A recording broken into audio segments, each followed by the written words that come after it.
지금 강의를 상세하게 못 해드려서 여러분에게 이 교재와 또 만드신 분이 고치신다는 책을 드렸어요. 이 책 속에서 강의하지 못한 내용들이 다 들어있기 때문에 여러분들이 여기 오셔서 제대로 배우고 가시려면 사이사이에 그 책을 좀 읽으셔야 되고, 또 교재는 여러분이 저녁 시간에 영적 친교를 하고 있지만 한번 낮에 읽어보시면 저녁에 말씀 나누기가 참 좋을 거예요. 그러니까 여기 일단 열흘이라는 시간을 여러분이 내서 오셨으니까 세상 일로 이렇게 복잡한 일 하지 마시고, 복잡한 생각도 하지 마시고 그냥 마음을 주님께 온전히 드리세요. 여러분의 생각과 혹시 여러분의 염려와 어떤 미래에 대한 불안함이 있다면, 또 현재 여러분의 상태가 정말 아직도 내 안에 예수님이 살아계신다는 확정이 없어서 또 불안해 하시는 분들, 지금 이 영혼의 갈등을 하시는 분들이 참 많이 이번에 와 계시는 것 같아요. 그 가난한 심령으로 그냥 주님을 구하는 심령으로 임하시기 바랍니다. 매 순간 좀 그렇게 하세요. 그리고 사실 이 의료 선교사들을 교육한다고 하는 것은 좀 그렇습니다만, 그동안에 제가 30여 년 동안 하나님의 말씀에서 배운 것을 사람들에게 나누고 실천했을 때 어떠한 하나님의 일이 일어났는지, 이것을 여러분들에게 경험을 전해드리려고 하는 것입니다. 여러분들이 실제로 보고 배울 수 있는 건 우리에게 주신 말씀이고요. 이 말씀에 있는 가르침을 성령을 통해서 받아야 우리는 성령이 우리의 교사가 되어야 합니다. 그렇기 때문에 우리는 매 순간 우리 마음을 그분에게 드려야 하고 성령을 구해야 되고, 아무리 여러분이 읽고 들어도 마음에 성령께서 그 말씀을 가르쳐 주지 않으면 하나도 모릅니다. 모르는 거하고 똑같습니다.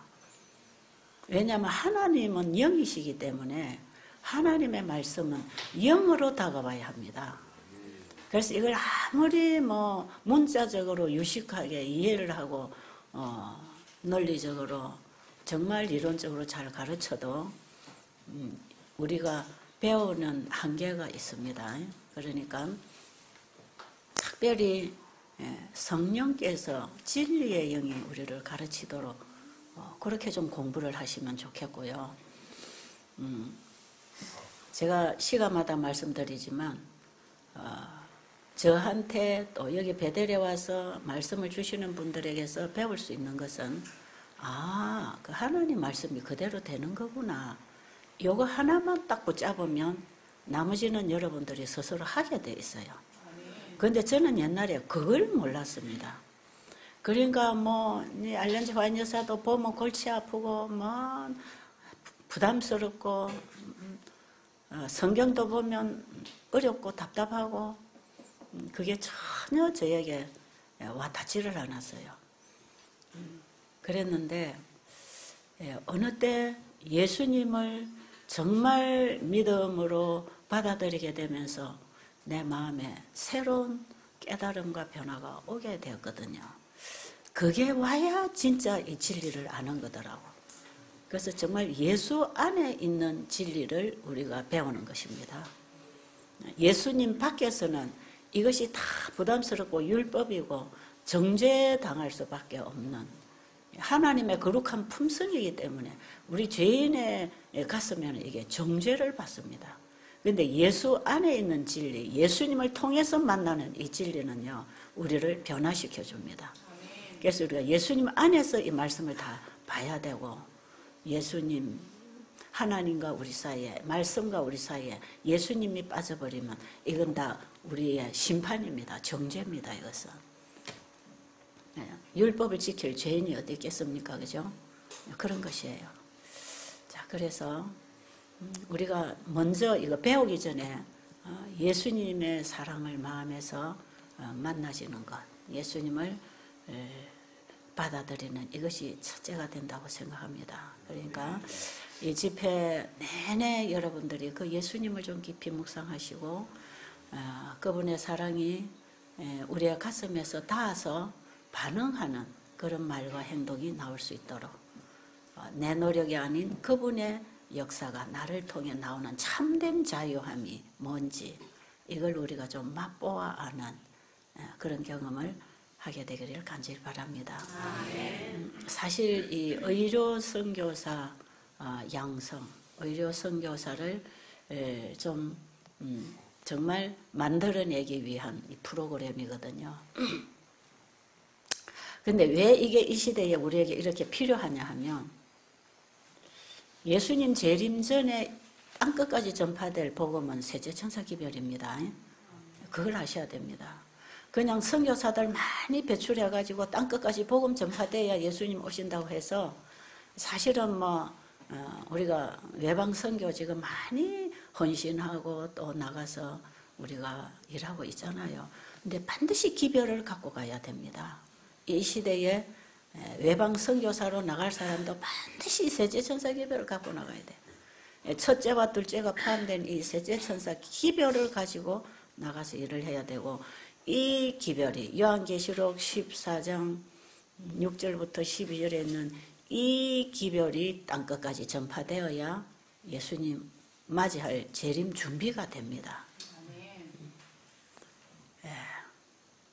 그냥 예수 믿어 구원받습니다. 맞아요.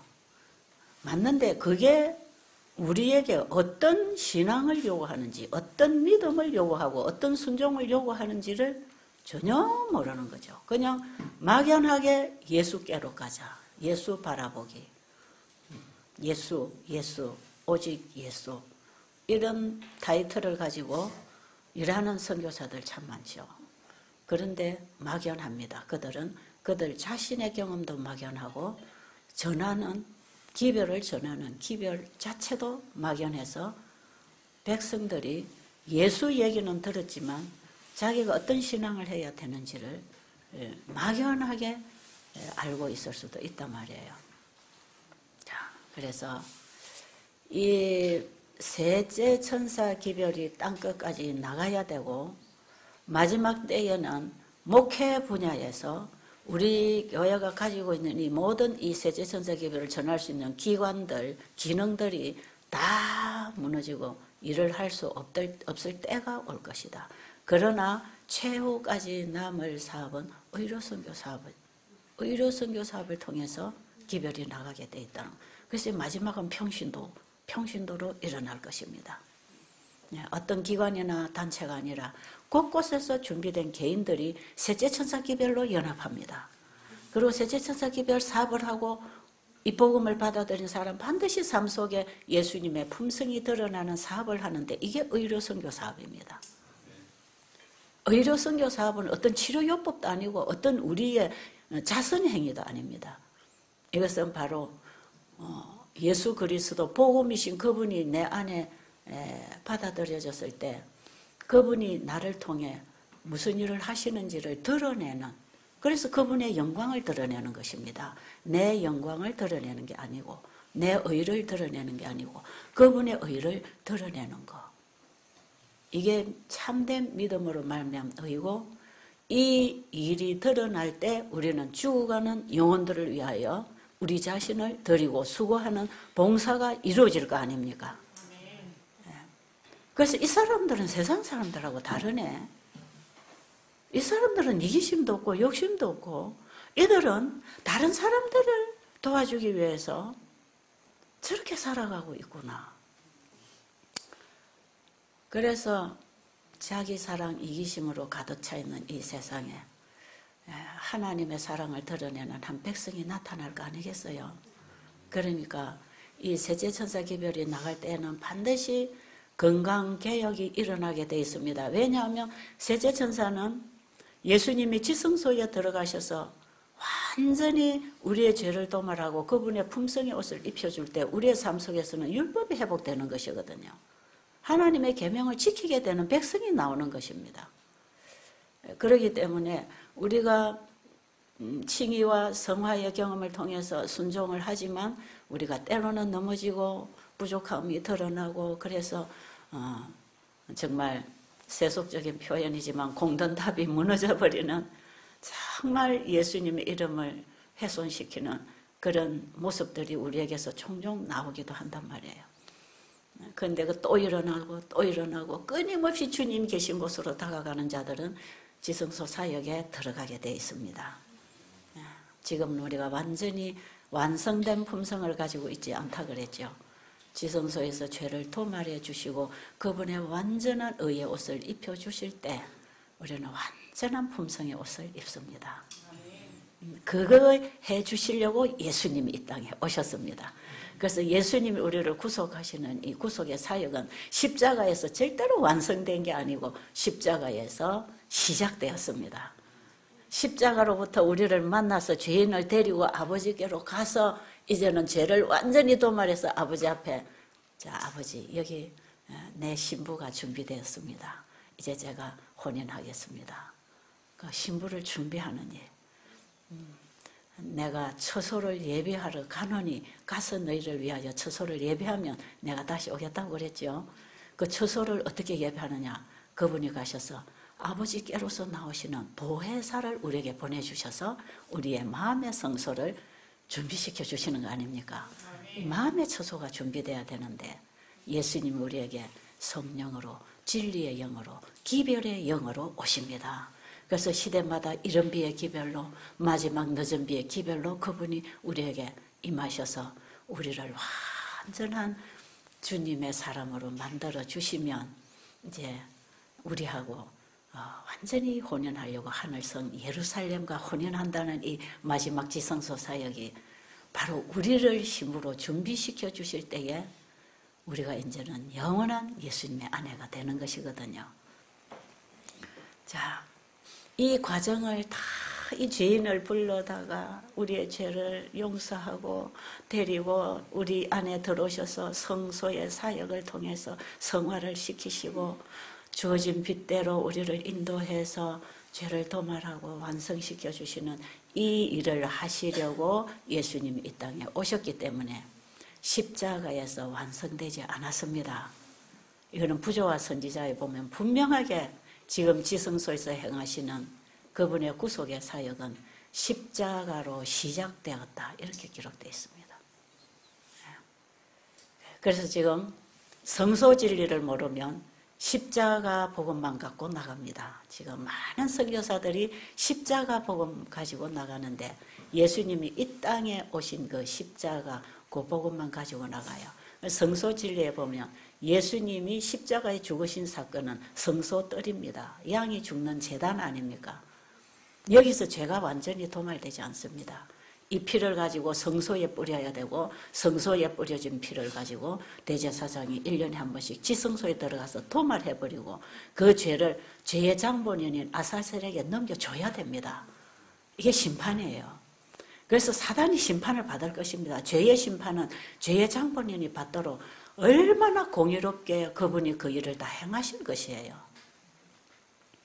그래서 그 죄를 다 죄의 장본인에게다가 우리의 죄들을 회개한 죄인, 칭의와 성화를 경험함으로 회개한 죄들을 전부 죄의 장본인에게 다 옮겨주고 그 다음에 우리에게는 죄가 하나도 없는 것처럼 씻어서 그분의 완전한 의를 입혀주는 거죠. 여기에 완전하게 됩니다. 완전은 여기 가서 이루어지는 거예요. 지금 우리가 칭의와 성화의 과정에서 완전하다고 칭의 인정해 주시는 거죠. 그런데 실제로 내가 완전해지는 경험은요, 지성소에 죄가 도말돼야 됩니다. 지금 칭의의 경험에서 나는 완전하다고 주장하는 사람은 속고 있는 사람. 완전해버리면 더 이상 예수님 보혈의 피가 필요가 없어요. 회개도 필요가 없어요. 나 완전해졌는데 뭐 왜 죄를 짓습니까? 난 죄 안 짓습니다 하는 사람은 그는 참 잘못된 신앙을 하고 있는 거죠. 지금 우리는요, 예수님께 가까이 가면 갈수록 내 안에 죄가 더 크게 보입니다. 그걸 아셔야 돼요. 그래서 이사야 선지자는 그 지성소의 그 아름다운 품성의 영광 하나님의 이 지성소의 사역을 보고 난 다음에 이사야 6장에서 뭐라고 그랬습니까? 화로다 나여 망하게 되었도다. 예, 화가 자기에게 있다는 것입니다. 자기는 이제 죽었다는 것입니다. 이 상태가 지성소에 예수님에게 가장 가까이 간 사람들의 마음에서 일어나는 회개입니다. 이게. 지금 우리는 이런 회개를 해야 된단 말이에요. 지금 우리는 1844년 이후에 지성소에 계신 예수님을 바라보고 있잖아요. 그 앞에 가면요, 하나님의 품성이, 율법이 확 비춰오기 때문에요. 율법은 우리에게 죄를 가르쳐 주는 거 아닙니까? 그렇죠? 우리가 율법을 지킬 수 있는 사람들이 아니에요. 율법은 우리에게 죄를 보여줍니다. 넌 죄인이야. 이게 죄인이야. 율법의 빛이 밝으면 밝을수록 너는 죄인이야. 일요일 예배 드리는 사람들에게 안식일을 너는 범하고 있어. 너는 율법을 범하는 죄인이야. 이걸 다 가르쳐 주는 게 율법이에요. 그래서 율법 속에 복음, 율법과 복음, 율법 속에 복음이 있단 말이에요. 왜요? 율법을 써주신 그분이 우리의 중보자 아닙니까? 그렇죠? 율법을 누가 써주셨죠? 모세가 가져간 돌비에다가 친수로 율법 쓰신 분이 누굽니까? 예수님입니다. 다른 신을 섬기지 말라, 간음하지 말라, 도둑질하지 말라. 그분의 율법을 범하면 죽음입니다. 그 율법을 쓰신 분이 우리의 중보자라는 걸 알아야 합니다. 이게 복음이단 말이에요. 그러니 율법 속에서 중보자를 봐야 됩니다. 그래서 율법이 오면 아, 내가 죄인이구나. 죄인이 갈 곳이 어딥니까? 십자가밖에 없지요. 그래서 마지막 세제천사기별은요, 정확하게 율법을 회복해야 되고, 율법을 통해서 사람들이 정죄를 받게 될 때에 우리를 정죄하지 아니하시고 자기가 정죄받은 예수님을 높여주는 것입니다. 그래서 결국은 율법을 주신 그분이 정죄를 당하시고 우리 대신 십자가에 못 박혀 죽으셨다는 그 사실을 사람들에게 알려줘야 돼요. 그래서 마지막에 최후의 세제천사의 기별은 믿음으로 말미암아입니다. 오직 예수님입니다. 예수님. 그런데 예수님을 전하면서 율법을 전하지 않으면요, 다 죄라는 걸 모릅니다. 그러니까요, 강큰 죄인 만드는 게요, 십자가만 들고 나가는 것입니다. 아시겠습니까? 무조건 용서해놨다. 하나님은 사랑이다. 우리는 율법 지킬 수 없기 때문에 예수님이 율법 다 지켰고 우리는 지킬 수 없으니까 그냥 예수 믿으면 되는 것이다. 이래가지고 예수 믿음만 자꾸 가르치면 간땜이 큰 죄인 만들어 갑니다. 기만 당하는 거죠. 그래서 마지막 성도는 분명히 하나님의 계명과 예수 믿음을 가진 자들입니다. 분명히 계명을 가지고 있어야 돼요. 하나님의 율법을 받을 때 회개가 일어납니다. 그렇죠? 하나님의 율법을 받아들이면 회개가 일어나죠.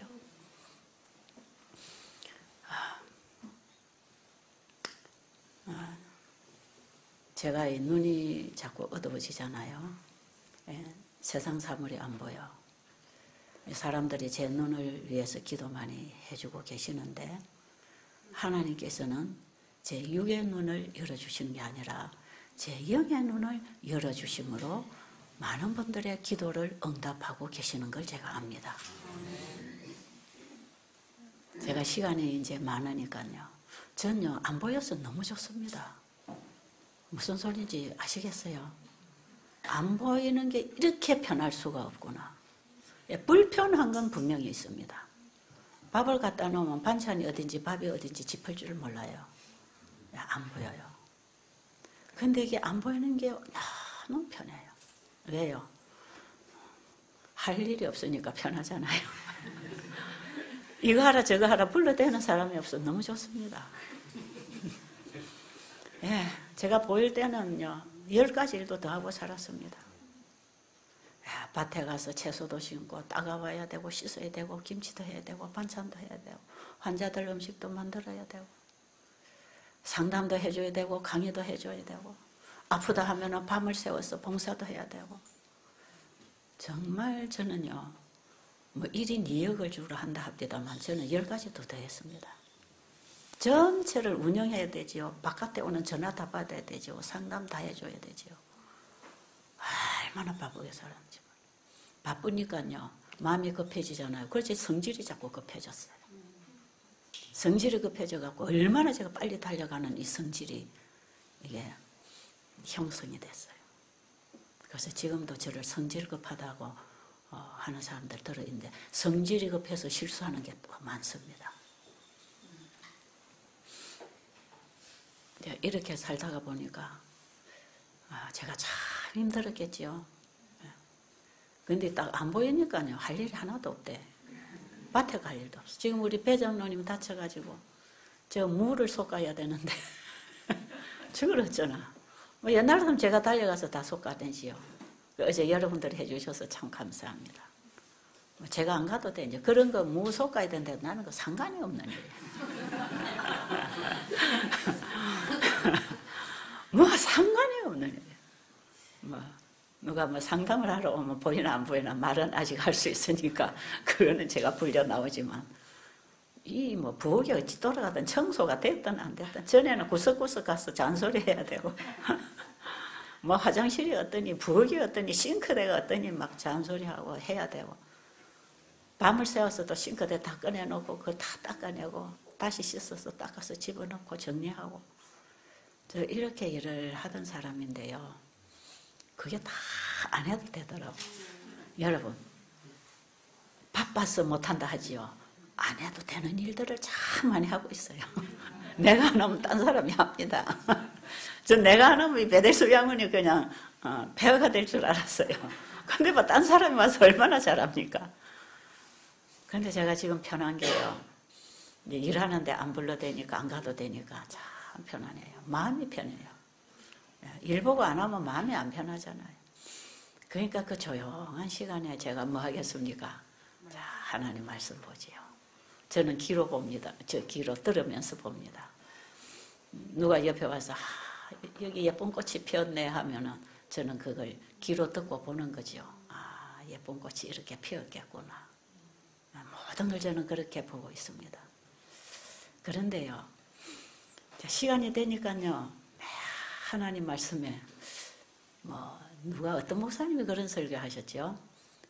어떤 새를 교육을 시키려면 빛이 하나도 안 들어오게 깜깜하게 덮어서 막아놓고 딱 한 가지만 가르친다 그러대요. 그럼 나중에 나오면 그걸 따라 한다고 그래. 그래서 교육을 시킨다 그러는데 제가 요즘에 아무것도 안 보이게 다 덮어놓고는 이 말씀의 음성만 주십니다. 계속 하나님의 음성만 들려옵니다, 지금. 하나님의 음성만 계속 들려오니까요. 그 어느 때보다도 집중이 되는 거예요. 참 은혜가 크다는 게요. 죄가 있는 그곳에는 반드시 은혜가 있어서 죄가 나중에 의로 복으로 바꿔주십니다. 그게 십자가 은혜입니다, 여러분. 제가 우리 환자들 병 그거 다 은혜입니다. 그 병이 아니었더라면 어떻게 주님을 알았을 수 있겠습니까? 저는 저처럼 인생이 불행한 여인은 없다고 생각했는데 이게 은혜더라 이 말이에요. 얼마나 고마운지 모릅니다. 자, 그런데 말씀에 계속 이제 빠져들어가니까요. 그리고 제가 눈 뜨면 예수님하고 얘기하지요. 시간 나면 말씀 듣지요. 그러니까 저는 예수님하고 계속 사는 거예요. 그러니까 듣고 본다 그랬잖아요. 듣고 보는 거. 사실은 영적인 세계를 우리가 듣고 보는 것입니다. 우리가 육의 눈으로 성경을 읽지만요. 이거 영의 눈으로 보는 것이거든요. 그럼 우리는 보이는 사물을 통해서도 안 보이는 걸 보는 게 영의 눈 아닙니까? 그런데 귀로 들었는데 저는 이미 영적 세계를 보는 것이죠. 그러니까 시편 19편에 보면 하나님의 계명은 순결하여 눈을 밝히도다. 하나님의 말씀 순결하고 거룩하고 사랑이신 그 말씀이 마음에 계속 비쳐 들어오니까 무슨 눈이 열리겠습니까? 영의 눈을 밝히도다. 눈이 하나 밝아지는 눈이 있어요. 하나가 어두워지고 세상에 닫히면서 하나의 또 눈이 열리면서 더 밝아지는 눈이 하나 있어요. 우리는 전부 보이는 사물과 보이지 아니하는 사물이 연결되어 있다는 거 알아야 되고요. 우리의 눈도, 귀도, 입도, 생각도 다 육으로가 전부가 아닙니다. 영으로 살게 돼 있습니다. 원래 사람이 그렇게 살았습니다. 그게 생명이 된 것입니다. 흙으로 육을 만들었지만 하나님의 생기를, 성령을, 진리의 말씀을 불어넣었더니 생명이 됐다가 뭡니까? 육이 성령으로 살았다 이 말이에요. 성령의 사람으로 창조했습니다. 이게 원래 우리의 정체성입니다. 이게 창세기 1장 26절에 하나님의 형상으로 창조된 우리의 원래의 나는 바로 성령의 사람입니다. 근데 우리가 육이 돼버렸단 말이에요. 지금 죄로 인해서 육체가 돼버렸는데 다시 성령을 우리 안에 부어주시려고 예수님이 우리의 육체의 죄를 정하시고 그분이 성령으로 우리에게 임하시는 거 아닙니까? 예수님이 우리 육체의 죄를 가지고 가셨다. 육의 본성의 죄를 그분이 다 가지고 가셨다고. 그리고 그분의 성령을 우리에게 다시 넣어주는 게 거듭나는 경험 아닙니까? 그죠? 거듭난 새 사람은, 거듭난 사람만 먹고 사는 음식이 하나님의 말씀입니다. 육으로 태어난 사람은 육의 음식만 먹고도 살지만 성령으로 태어난 사람은 육의 음식만 먹고는 절대로 못 삽니다. 왜? 성령으로 살기 때문에. 생명이 되어야 되기 때문에. 그래서 우리가 생명이 되는 거듭남의 경험, 그게 일어나야 된단 말이에요. 그래서 제게 이제 영적 눈이 자꾸 밝아지잖아요. 자꾸 이게 밝아지다가 보니까 하나님의 그 품성, 십자가의 그 사랑이요. 도저히 우리 인간은 감지도 할 수 없는 사랑입니다, 그게. 여러분, 이걸 누가 설명할 수 있겠습니까? 이거 인간의 자식 부모 관계에서 설명 다 안 됩니다. 그 깊고 높고 넓으신 하나님의 사랑이요. 가슴에서 이게 영으로 만나지잖아요. 그럼 나는 죄인입니다. 나는 죽었습니다. 바울이 그 경험을 하는 거예요. 나는 죄인 중에 개수요. 나는 날마다 말씀 앞에 빛이 오면 나는 죽는 거야. 그 죽었을 때 어디 가서 죽어야 됩니까? 십자가 앞에 가서 죽어야 내가 또 다시 살잖아요. 그래서 나는 십자가 앞에 날마다 죽고 누구만 산다? 예수님이 내 안에 사시노라. 예수님이 내 안에 사시는 거예요. 이 참된 믿음의 의의가 이런 것입니다. 그래가지고 제 마음에도 이 단계가 자꾸 이제 오는 거죠. 자꾸 옵니다. 제가 한동안요, 늦은 비를 굉장히 원했습니다.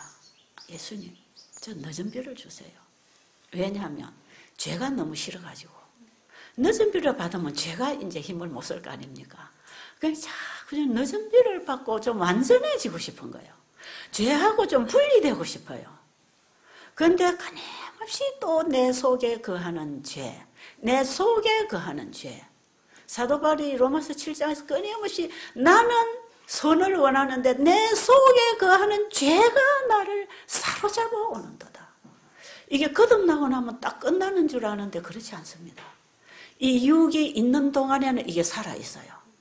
제가 그걸 어디서 이해를 했냐면요. 예수님이 씨 뿌리는 비유를 통해서 세천사기별을 전하셨어요. 성경의 믿음의 노독들이, 구약의 선지자들이, 또 예수님이, 또 신약의 사도들이 전부 세천사기별 전했다는 거 제가 자꾸 얘기하고 있잖아요. 온 성경의 복음이 다 세천사기별입니다. 그래서 세천사기별 속에는 온 성경의 복음이 만나지는 곳이에요. 예수님이 이 씨 뿌리는 비유를 통해서 세 단계의 복음의 역사를 설명하신 게 씨 뿌리는 비유예요. 그분이 누가복음 15장에서 이 아버지와 탕자의 비유가요. 이게 다 세천사기별입니다. 아들이 돌아가라고 결심하는 순간에 아버지가 달려와서 안고 갑니다. 옷을 입혀서. 그게 칭입니다. 그리고 나중에 아버지 집에 가잖아요. 지성소로 가지요. 가가지고 목욕시킵니까? 옷 갈아입힙니까? 반지 끼워줍니까? 그게 인침 아닙니까? 옷 갈아입혀주는 게 완전한 의의 옷입니다. 지금 우리는 아버지가 덮어서 데리고 가는 옷을 입고 있단 말이에요. 이 탕자의 비유가 전부 세천사기별. 이게 세천사기별 속에 전부 연결되는 영원한 복음입니다. 자, 그러면 제가 확실하게 저는 제 마음의 변화가 왔어요. 30여 년 전에. 저 십자가를 받아들이면서 내 인생을 드리고 정말 주어진 빛을 따라 살아오는 경험을 하고 있지만 끊임없이 안에 죄가 나와요. 자꾸 나와요. 이게 이제 날마다 우리가 싸워야 할 믿음의 선한 싸움인데 이 믿음의 선한 싸움은 칭의에만 하는 게 아니고요. 성화의 모든 과정에서 믿음의 선한 싸움을 싸워야 됩니다. 그래서 지금 우리는 선악의 대쟁투가 끝나지 않았단 말이에요. 그렇습니까? 여러분 지금 선악의 대쟁투가 아직 끝나지 않았습니다. 지금 내 안에서도 치열한 전쟁이 일어나고 있고 역사적으로도 치열하게 지금 전쟁이 일어나고 있어요. 그러니까 끊임없이 안에 전쟁이 일어나잖아요. 그런데 이게 오직 예수를 믿음으로 그분이 오셔서 승리하게 해주셔야 되는데 이 성질이 급해갖고 내가 자꾸 나가는 거예요. 내가 자꾸 툭 튀나고 또 먹으면 내가 툭 튀나고 또 내가 툭 튀나고 이러니까 어떻게 됩니까? 쓰러지고. 그래서 저는 그 제 모습을 가지고 제가 얼마나 좌절했는지 모릅니다. 그래서 저는 믿음의 의를 설교 안 하기로 마음의 결심을 여러 번 했습니다. 왜 믿음으로 말미암아 그분이 의를 받는다고 했는데 왜 내 안에는 여전히 죄가 나오느냐. 이것 때문에 제가 엄청난 갈등했어요.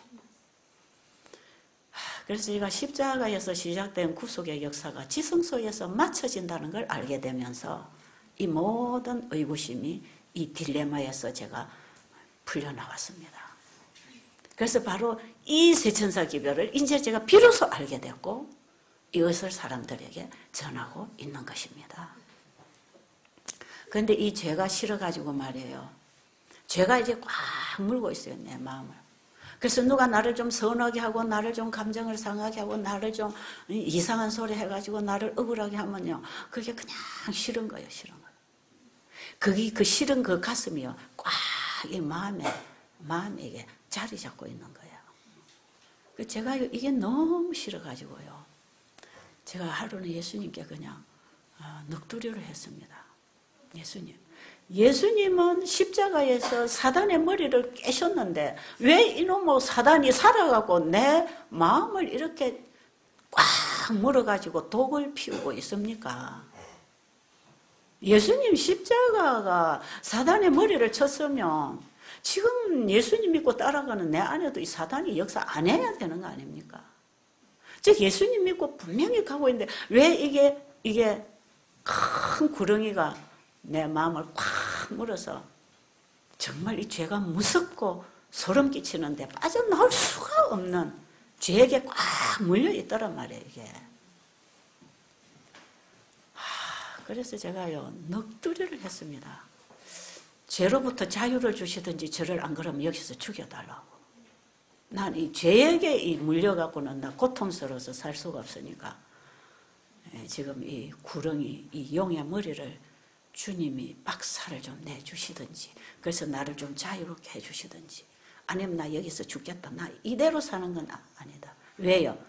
깊이 말씀에 깊이 들어갈수록 죄가 너무나 가증스러운 거야.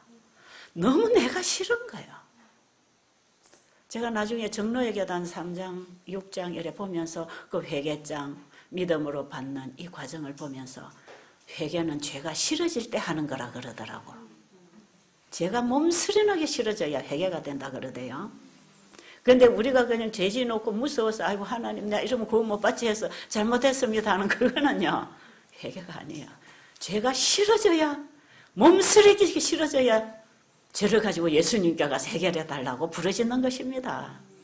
그게 와야 되는데요. 하나님의 말씀에서 그분의 마음이 내 안에 역사하면 할수록 죄가 싫어지는 거예요. 성령이 우리 안에 임하시면요. 죄가 싫어지게 된다는 걸 알았어요.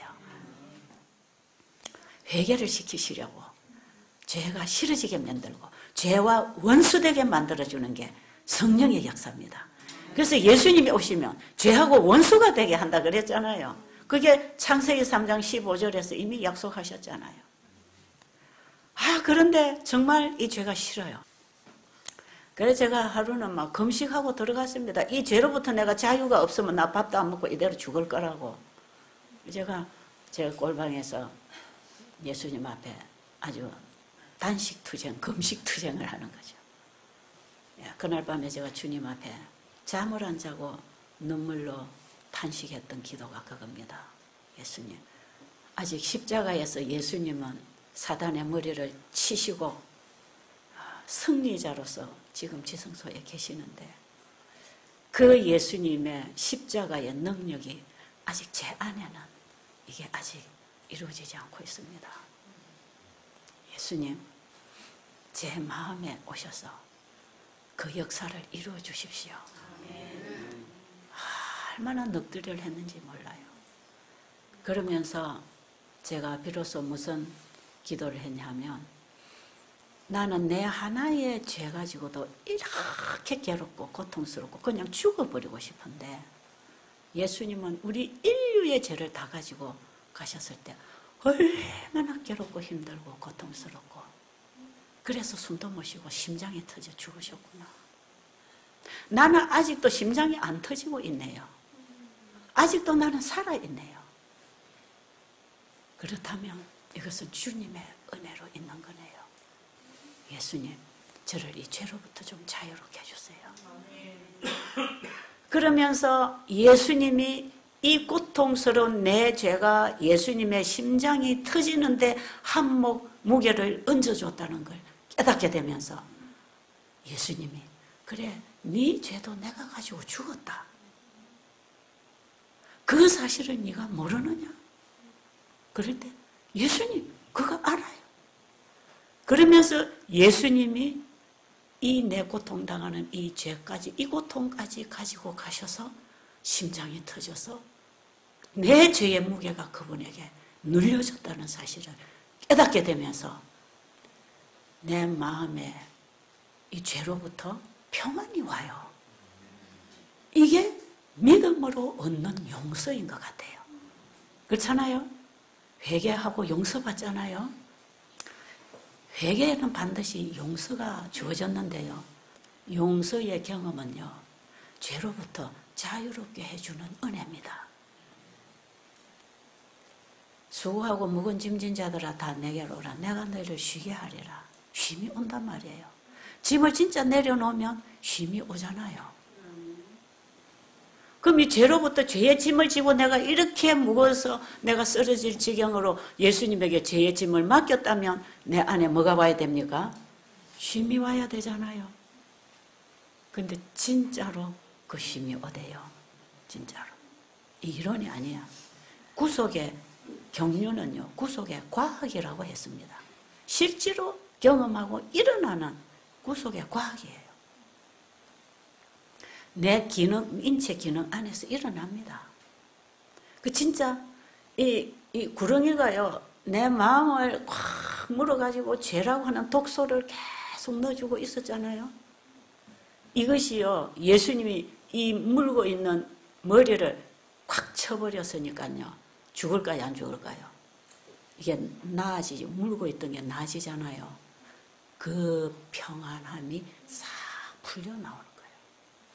그래가지고 제가 그러다 기도를 하다가 잠을 잤는지 어쨌는지 하고 딱 잠깐 자고 일어났는데 제 마음에 평안이 왔어요. 다 평안해져요. 그러면서 하나하나 깨달아져요. 네가 그거 네가 잘못했잖아. 그거 네가 잘못했잖아. 네가 이렇게 했으니까 그런 소리 들었지. 네가 이랬잖아. 그게 하나하나 또 생각이 나요. 그래서 내가 그 사람들에게 찾아가서 다 사과했습니다. 제일 먼저 옆에 있는 사람부터. 그 다음에 제가 제 남편 가서 사과하고 내가 정말 잘못했어. 얼마나 내가 당신에게 상처를 많이 입혔는지 용서해달라고. 제 자존심이 강해갖고 그런 거 잘 안 했어요. 근데요, 그거 주님이 시켜주셔야 하는 것입니다. 그래서 현재 제 남편이 아직 자기 일이 정리가 안 돼서 저러고 있지만요, 그 옛날 어느 때보다도 순수한 관계를 맺고 있습니다. 지금 서로가 회복시켜 주셨어요. 다 관계를 회복시켜 주셨어요. 그런데 여러분, 이거 한 번으로 끝나는 거 아니에요. 또 재발합니다. 사단이 또 끄집어 봐요. 그리고 또 뭔가를 갖다 놔요. 이 사람하고 해결되면 저거 또 갖다 놔요. 또 갖다 놔요. 근데 여러분, 왜 이런 걸 자꾸 주시느냐 하면요. 네가 정말 죄로부터 승리하고 싶지? 예, 저 승리하고 싶어요. 그럼 또 하나 갖다 놓는 겁니다. 네 죄로부터 승리하겠다고 오늘 기도했잖아. 그런데요, 또 통과해야 할 시험지를 하나 갖다 놓습니다. 또 다른 데서 하나 와요. 와가지고 뒤통수를 탁 칩니다. 또 잊어버리고는 뭐야? 그래도 믿음의 선한 싸움은, 믿음의 선한 싸움이, 믿음이 뭡니까? 내가 죽고 그리스도가 사는 거 아닙니까? 근데 또 내가 살았어요, 안 살았어요? 또 실패했지요? 또 처절하게 실패해서 누가 나가니까? 죄하고 내가 싸우면 내가 이길까요, 질까요? 100발 대충 집니다, 이거는. 여러분, 죄가 딱 공격에 들어오죠? 내 자아가 나가면 거는 100% 지는 거, 실패하는 전쟁입니다. 절대로 감정으로 나가면 안 되고, 내 생각으로, 내 기분으로 나가면 실패입니다. 딱 올라옵니다. 딱 오지요? 그때 누가 필요합니까? 예수님이 그 자리에 필요합니다. 죄와 내 사이에 예수님이 계시지 않으면 우리는 100% 실패합니다. 그런데 이놈은 성질이 급해갖고 내가 또 튀어나가는 거야, 또 튀어나가니까 또 실패할까요? 그러니까 지금도 저는 안전하지 않습니다. 지금도 어디서 뒤통수를 치고 또 하나 나타날지 모릅니다. 그런데요, 제가 이렇게, 제가요, 예수님 앞에 제가 정말 죄로부터 자유롭고 싶고, 내 마음, 생각 구석구석 방마다 예수님으로만 채우고 싶어요. 사랑으로만 채우고 싶어요. 근데 어느 속에서 또 의심이 하나 툭 튀어나오고, 이쪽 구석에서 또 하나 툭 튀어나올 때에 너무 싫단 말이에요. 예수님, 오늘도 제가 승리하기를 원합니다. 한 번은 말씀을 봤어요. 이제 로마서 12장을 쫙 사도 바울이 말이에요. 믿음의 의의를 쭉 설명하고 우리가 어떻게 승리해야 되는지를 또 가르쳐 주잖아요. 12장을 제가 읽으면 12장 21절에 보면 뭐라고 했죠? 그게 무슨 말씀이죠? 악에게 지지 말고 뭘로 이기라? 선으로 악을 이기라. 그래서 제가 그 말씀을 딱 붙잡고요. 예수님 이제 알았습니다. 악이 침범해 올 때 선으로 이기라. 그 선이 누굽니까? 어떤 부자법관이 와서 선한 선생님이여 하니까 예수님 뭐라 그러셨죠? 선한 이는 하나님 한 분밖에 없다. 네가 정말 내가 하나님인 줄 믿느냐? 이런 거 아닙니까? 그죠? 선한 분은 한 분 하나님밖에 없어. 네가 나를 선한 선생이라고 했다면 내가 하나님의 아들인 줄 네가 알아야 된다. 이런 뜻이잖아요. 선한 분은 그분밖에 없습니다. 여러분, 우리 인간 안에 선이 있는 줄 아세요? 네, 선을 주셨는데요, 힘 못 쓰도록 제가 다 짓밟고 있습니다. 지금 그거 다시 일으켜서 힘을 쓰려면 하나님의 생기가 들어와야 됩니다. 그리스도의 십자가의 능력이 와야 우리를 회복시켜 줄 것입니다. 그래서 악에게 지지 말고 선으로 악을 이겨라. 예수님 됐네요. 누가 저에게 뭐라고 하든지 저는 착한 마음으로 하겠습니다. 내가 참아야지요. 그런 마음으로 됐구나. 이 내가 착한 마음을 가졌다는 것은 예수님이 내 안에 일하실 때만 가능하다 그랬죠. 그러니까 내가 예수님으로 인하여 이길 수 있구나. 제가 거기서 희망을 딱 가졌어요. 악을 악으로 갚지 말고 선으로 악을. 그러니까요, 악을 이기는 길은 뭐밖에 없다는 겁니까? 선밖에 없다는 것입니다. 사랑밖에 없다는 것입니다. 자, 그렇다면 선을 이기는 길은 사랑밖에 없는데 내 안에 사랑이 있어요, 없어요? 없어요. 내 안에 있는 사랑으로 해결하려면 절대로 해결 안 됩니다. 예수님의 사랑이 와야 됩니다. 예수님이 오셔야 돼요. 그러니까 이게 믿음으로 말미암아 승리한다, 이런 뜻이지 내가 이제 완전하게 의롭게 되어서 승리한다는 뜻이 아닙니다. 그러니까 우리에게는 아직도 이 대쟁투가 끝나지 않았기 때문에 아직도 우리는 매 순간 예수님이 필요한 죄인들입니다. 아시겠어요? 그래서 한번 거듭나서 이제 완전히 어렵게 됐으면 예수님 필요 없잖아요. 그러면 이제 예수님 필요 없는 사람이 돼버려. 그럼 우리는 사단의 밥이 돼버립니다. 예수님은 우리를 완전하게 해주실 때까지 우리를 지켜주셔야 됩니다. 그래서 믿음의 선한 싸움은 날마다 해야 됩니다. 그래야 제가 하루아침에 이제 이 말씀을 딱 깨닫고는 좋아가지고 이제는 어떤 공격이 들어와도 선으로 악을 이기는 거다. 예수님이 내 안에 계시면 이거 되는 거구나. 그래가지고 이제 용기를 가지고 됐다 생각하고 있어요. 있는데 갑자기 또 누가 와가지고는 또 엉뚱한 소리 자꾸 하는 거예요. 이거 아닌데 왜 이러지? 그럼 또 뭐가 나와요? 뭐가 나올까요? 또 이제 내가 또 상하잖아요. 그래가지고 이제 화가 좀 빠라락 나는 거죠. 그런데요, 제가 이제 그 전쟁에는 일단 제가 좀 창피한 꼴을 당했지요. 그런데 딱 제가 그거 하고 나서 배운 게 있습니다.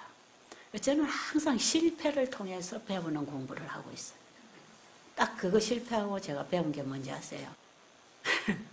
이제 됐다 하고 딱 자만하니까요, 시험거리를 하나 딱 갖다 준 거야. 하나님, 자, 이제 니 한번 해봐. 이제 됐어. 한번 테스트 해보시는 거죠. 이제 한번 해봐. 이제 니 앞에 갖다 놨잖아. 그러면 악을 선으로 하면 이기는 거, 니 한번 해봐. 그리고 하나님이 딱 갖다 놓으신 걸 제가 몰랐어요. 그런 여전히 또 예수님 뒤에 계시고 내가 나가는 거예요. 뭔 소린지 알겠어요? 네. 우리 그러지 말자 이 말이에요. 매 순간 나는 죽고 예수님이 살아야 됩니다. 우리는 지금 예수님 없는 나는 살 수도 없고요. 구원은커녕요, 순종도 없고요, 죄로부터 승리도 없고요, 예수님 없이는 죄도 말도 없고요, 희노도 없습니다. 우리에게는 오직 예수 그리스도, 이분을 높이 들리우는 것, 이게 셋째 천사 기별입니다. 이 셋째 천사 기별이신 예수님을 누구에게든지 제시해야 됩니다. 누구에게든지 예수님을 제시해야 됩니다. 예수님은 우리의 병을 고치는 분입니다. 예수님이 우리로 하여금 죄로부터 돌이키게 하시는 분입니다. 그 예수님. 그래가지고 제가요, 이 늦은 비를 자꾸 구하고 몇 년 전부터 늦은 비를 받고 싶었어요. 왜냐하면 저는 그동안 일을 해오면서 참 많은 공격을 받았습니다. 오해를 받았고요. 또 제가 실수해서 저질러서 욕도 많이 먹고요. 어쨌든 저는 안 돼 있는 인간이에요. 그런데 제 가슴의 한 구석에는 예수님의 사랑이 강건하는 힘을 받고 나가는 것입니다. 그러니까 이 예수님이 나를 어떻게 인도해 가시는가를 증거를 해야 되는데 맨날 요놈의 이 연약성 때문에 이게 자꾸 오해를 받는 것이고, 오해를. 그래서요, 제가요, 이 늦은 비를 받으면요, 다 이제 드러날 거 아닙니까? 그래서 제가 항상 오해를 받고, 누가 수건수건 늦어, 뭐, 채집사가 어쩌고 저쩌고, 뭐, 엄마가 어쩌고 저쩌고, 저 아내가 어쩌고 저쩌고, 어쩌고 저쩌고. 그런 것들이 어떤 때는 제가 너무 억울할 때가 참 많았거든요. 그런데 이 모든 억울함을 다 벗겨주시고, 내 속에 있는 그 예수님, 그분을 내가 보고 왔다는 사실을 드러내고 싶은 거죠. 그래서 그분을 높여드리고 싶은, 내가 예수님을 믿고 따라온다고 하면서 이런 모습 때문에 얼마나 예수님의 일에 지장을 주고 예수님의 이름에 욕을 돌렸습니까? 그게 너무 죄송한 거죠. 그래서 제가 좀 제발 제대로 좀 되어가지고 제대로 주님을 드러내고 싶은 그런 마음이 있어가지고 그냥 자꾸 늦은 별을 받고 싶었어요. 그래서 제가 어떤 데는 그런 얘기 했어요. 나중에 두고 봐라. 늦은 비가 임하는 거기가 진짜니까 지금은 이러쿵저러쿵 당신들이 이렇게 하고 이렇게 이 일을 방해하고 이 일에 대해서 오해를 만들고 이렇게 하고 있지만 나중에 여기에 늦은 비가 내리게 될 때는 그때에 당신들이 알 거야. 나는 그걸 보고 지금 가고 있거든요. 그때 되면 오해가 벗길 거야. 그러면서 그냥 이 늦은 비가 와서 이런 모든 오해를 좀 벗겨주시기를 제가 원했는 아마 그런 바람이 있었던 것 같아요. 그래서 자꾸 늦은 비를 달라 기도를 하는데 여러분 어떤지 아세요? 늦은 비를 위해서 받고 싶어 기도를 하고 온전해지고 싶어서 기도하면 할수록 자꾸 내 안에 죄가 튀어나오는 거예요. 내 속에 들어서 이런 죄가 있는 줄도 몰랐고 모르고 착각하고 있던 죄를 끄집어내는 사람들이 내 주변에 자꾸 오는 것입니다. 그래가지고 이게 또 튀어나와요. 그러니까 또 뭐합니까? 회개하지요. 또 튀어나오죠. 또 회개하지요. 또 튀어나와요. 그래서 여러분 우리를 늦은 비의 역사로 인도하시는 성령은 회개의 영이라는 걸 알았어요. 왜요? 다 죄를 끄집어내서 회개를 해야 되니까.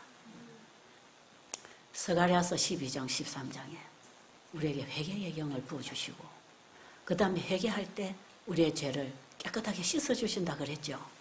회개를 해야 됩니다. 여러분 이번에 여기 오셔서 은혜 받고 감동받고 기쁘게 돌아가면 큰일 납니다. 뭐 해야 되는지 아세요? 내가 죄인인 줄을 깨닫고 통회하는 심령으로 죄를 토하고 가야 됩니다. 여러분이 지금 내가 정말 죄인이었구나 하는 걸 깨닫는 그 자체가 성령이 임한 것입니다.